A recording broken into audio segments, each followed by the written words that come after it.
नमस्कार साथियों, GK selection point Ramesh मोंड YouTube channel में आपका हार्दिक स्वागत है। साथियों, एजुकेशन मैनेजमेंट शैक्षिक प्रबंधन के अंतर्गत आज मैं आपके बीच लेकर आया हूं मोस्ट इंपॉर्टेंट टॉपिक SIQE। और इस SIQE अध्याय में से निश्चित रूप से एक प्रश्न आपकी परीक्षा में पूछा जाएगा।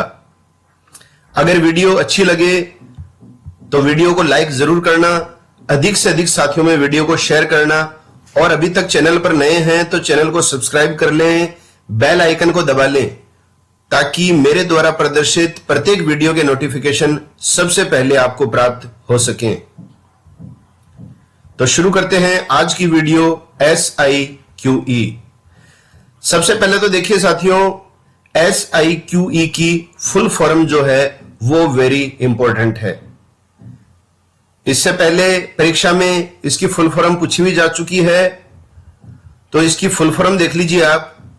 S का मतलब होता है स्टेट, I का मतलब है इनिशिएटिव, Q का मतलब है क्वालिटी और E का मतलब है education.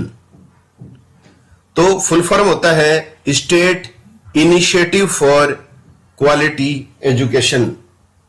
State initiative for quality education, Hindi में इसका तात्पर्य है गुणवत्तापूर्ण शिक्षा के लिए राज्य सरकार की पहल। गुणवत्तापूर्ण शिक्षा के लिए राज्य सरकार की पहल। हालांकि हिंदी में देखिए साथियों, फुल फॉर्म आपसे नहीं पूछा जाता है, तो आप इंग्लिश वाला जरूर याद रखिए, state initiative for quality education. देखिए, राजस्थान सरकार ने बाल केंद्रित शिक्षण प्रक्रिया तथा सतत एवं व्यापक आकलन को कक्षा 1 से 5 कक्षाओं में सत्र 2015-16 से लागू किया है। तो राज्य सरकार जो है उसने वर्ष 2015-16 से बाल केंद्रित शिक्षण प्रक्रिया और सतत एवं व्यापक आकलन को प्रारंभ किया है कक्षा 1 से 5 तक के लिए। इसके अंतर्गत मोस्ट इंपोर्टेंट जो प्रश्न बनता है वो यही बनता है, सतत एवं व्यापक आकलन। तो सतत एवं व्यापक आकलन को जो है क्या कहा जाता है, इसको शॉर्ट में कहा जाता है CCE। CCE का फुल फॉर्म भी आपको परीक्षा में पूछा जा सकता है। C का मतलब होता है कंटिन्यूअस, अगले C का मतलब है कॉम्प्रिहेंसिव और E का मतलब है इवेल्युएशन। मतलब हो गया कंटिन्यूअस का मतलब सतत और कॉम्प्रिहेंसिव का मतलब जो है वो क्या हो गया, व्यापक, और E का मतलब हो गया मूल्यांकन, इवेल्युएशन। तो सतत एवं व्यापक आकलन या मूल्यांकन, इसको बोलते हैं CCE। अब देखिए प्रश्न आता है, CCE का जो संचालन है वो किसके द्वारा किया जा रहा है।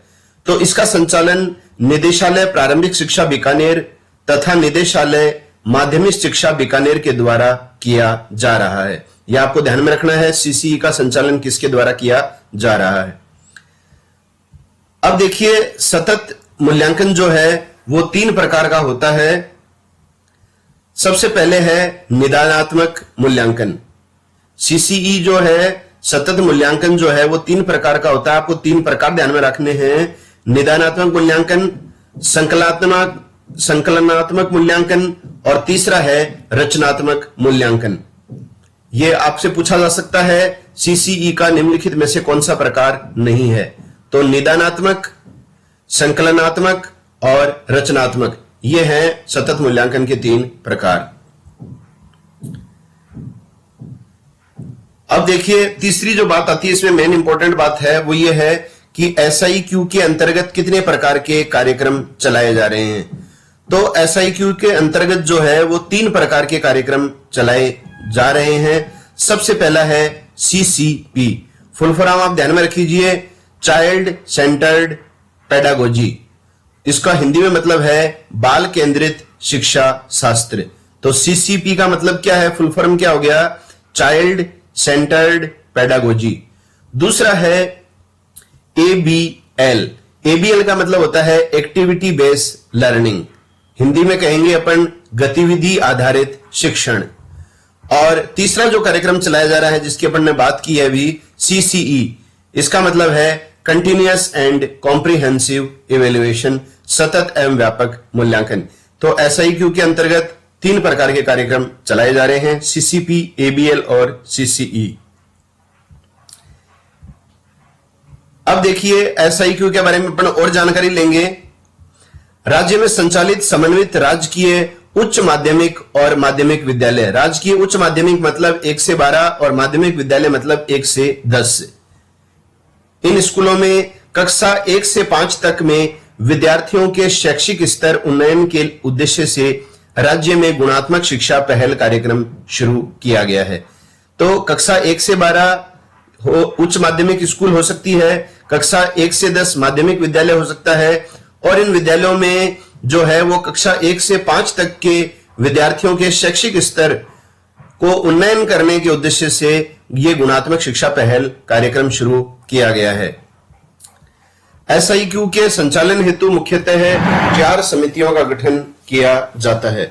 तो SIQE के संचालन के लिए 4 समितियों का गठन किया गया है। देखिए साथियों, आपको मेन जो है बेसिक चीजें याद रखनी है, बहुत ज्यादा गहराई में जाने की आवश्यकता नहीं है, क्योंकि एजुकेशन मैनेजमेंट के जो क्वेश्चन आते हैं वो तथ्यात्मक आते हैं।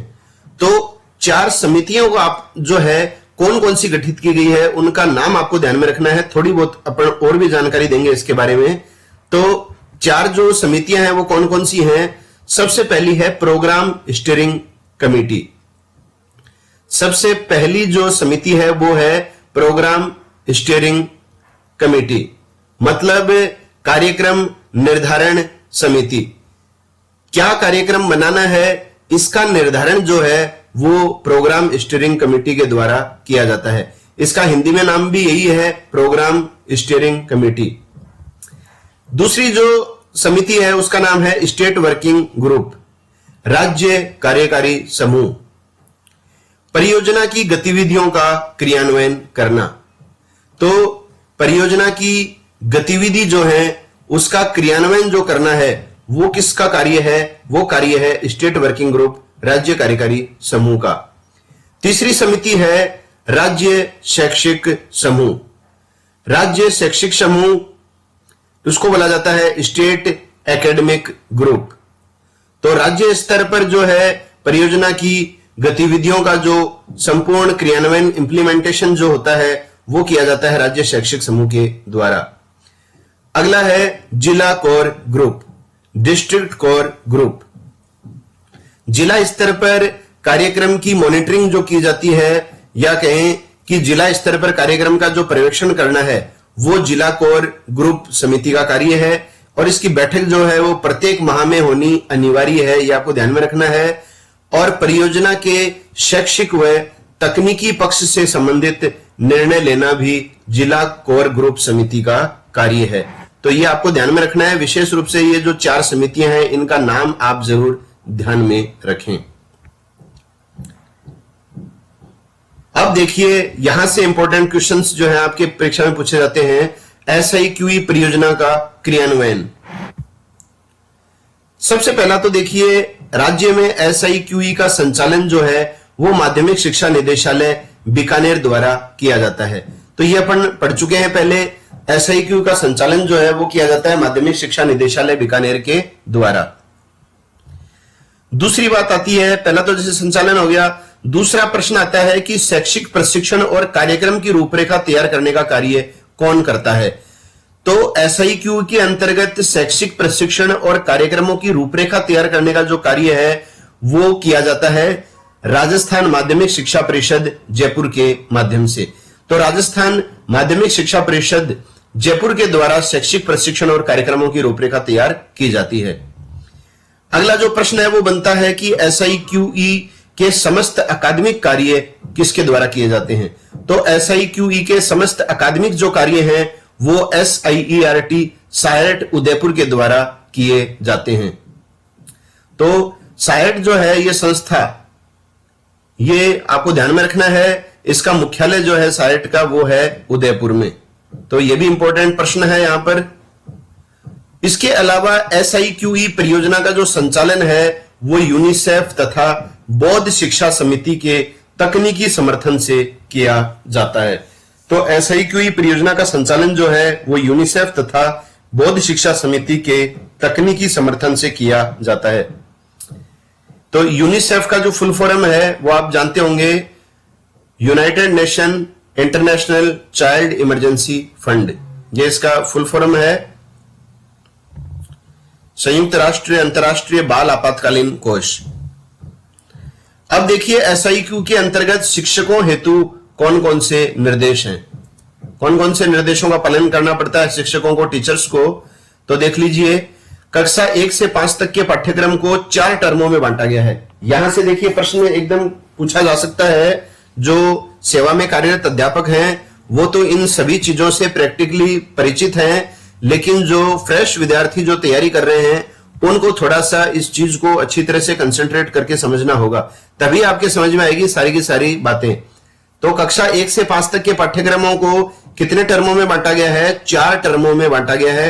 टर्म मतलब होता है पीरियड, 4 पीरियडों में बांटा गया है।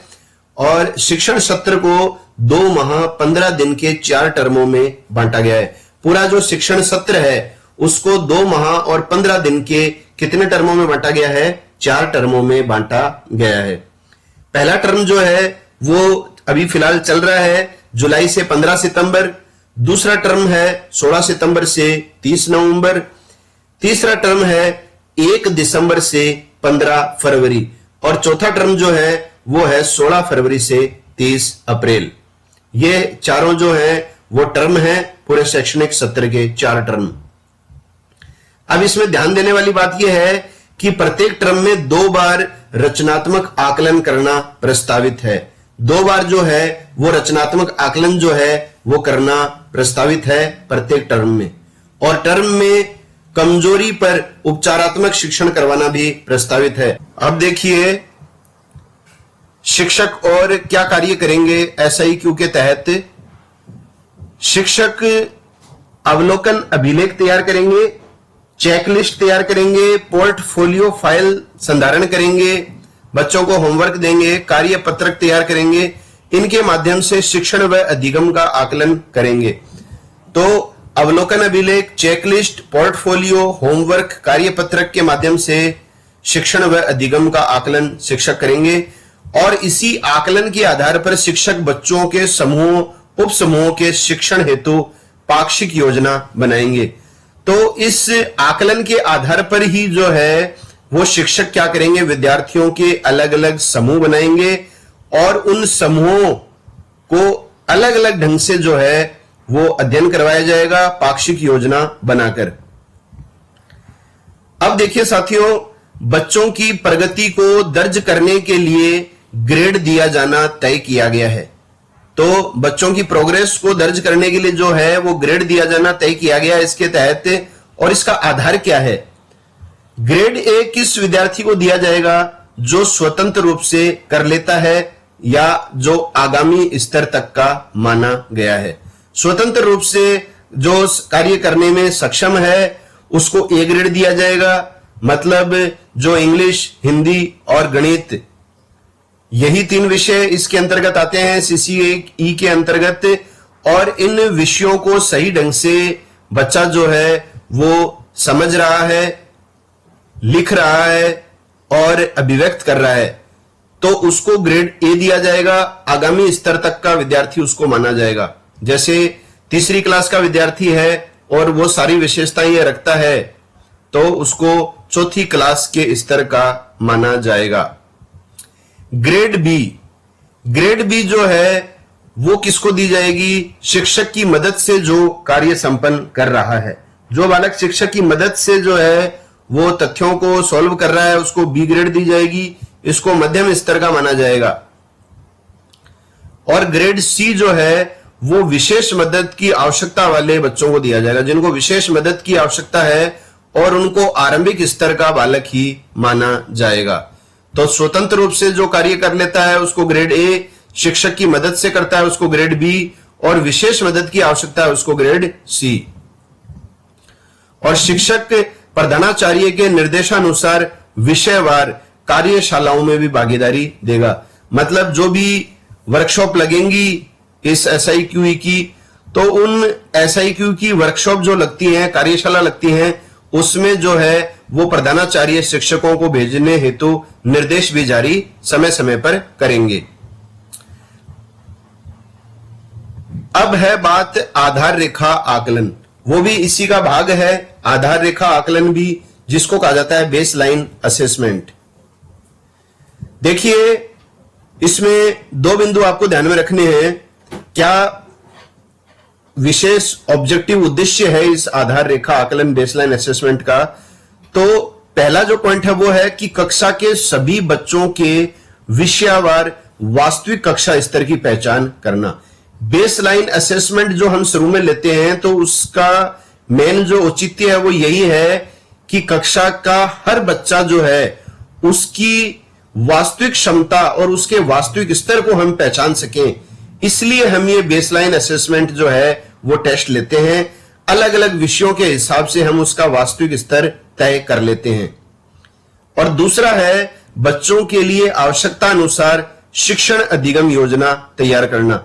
मतलब किस स्तर का वो बालक है बेसलाइन असेसमेंट के तहत, उसी स्तर के अनुसार जो है वो शिक्षक जो है हर बच्चे के लिए, हर समूह के लिए अलग अलग शिक्षण अधिगम योजना तैयार करता है। तो ये जो मेन जो है वो आधार जो है वो इसका बेसलाइन असेसमेंट ही माना जाता है। और 3 विषयों के लिए इसे लागू किया गया है। जो वर्कबुक्स लागू की गई हैं वो की गई है हिंदी विषय, अंग्रेजी विषय और गणित विषय के लिए। तो साथियों, ये है आज का हमारा वीडियो जिसमें हमने विस्तार से SIQE के संदर्भ में चर्चा की है। आशा है आपको ये वीडियो पसंद आया होगा। अधिक से अधिक वीडियो को लाइक करें, अधिक से अधिक साथियों में वीडियो को शेयर करें और चैनल पर यदि नए हैं तो चैनल को आज ही सब्सक्राइब कर लें ताकि आगामी वीडियोस के नोटिफिकेशन सर्वप्रथम आपको प्राप्त हो सकें। तो मिलते हैं नई वीडियो के साथ, तब तक के लिए जय हिंद, जय भारत, वंदे मातरम।